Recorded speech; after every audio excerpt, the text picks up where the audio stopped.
Bonjour et bienvenue à nouveau sur ce nouveau plateau sur, comme thématique, la fast fashion. Aujourd'hui, je suis en compagnie d'Aymeric qui va se présenter. Bien moi c'est Aymeric, je fais partie de la commission fast fashion.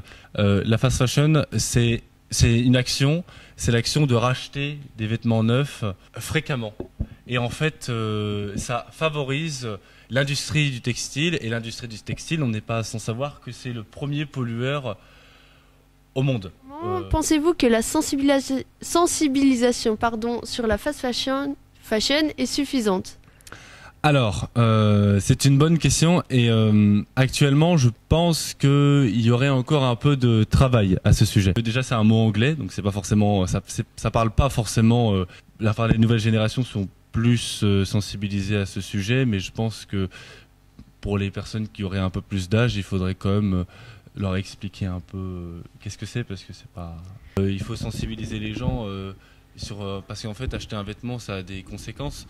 Vous achetez un vêtement, c'est énormément de consommation d'eau pour fabriquer ce vêtement. Il y a toute une chaîne derrière en fait qui est mauvaise pour l'environnement, et je pense qu'aujourd'hui, les gens n'ont pas besoin de nouveaux vêtements pour être heureux. C'est absolument pas une nécessité. Est-ce que d'après vous, il existe des inégalités parmi les personnes pour l'achat de vêtements ou pouvoir acquérir des vêtements ou le choix qu'ils doivent faire? Oui.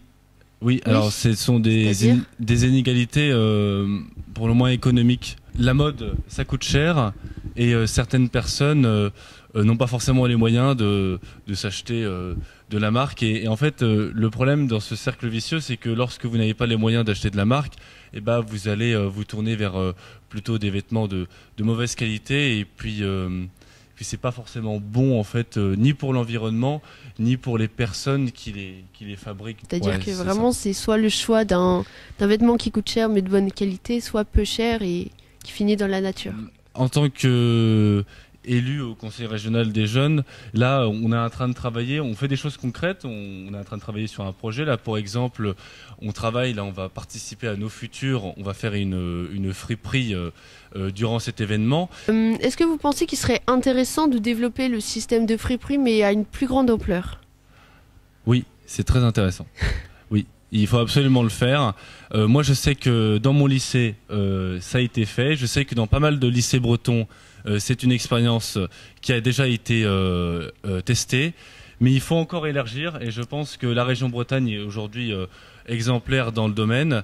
Mais hormis ça, il faut aller beaucoup plus loin dans la démarche, et il faudrait que ce soit une sensibilisation qui soit faite dans toutes les régions, et peut-être même à partir du collège.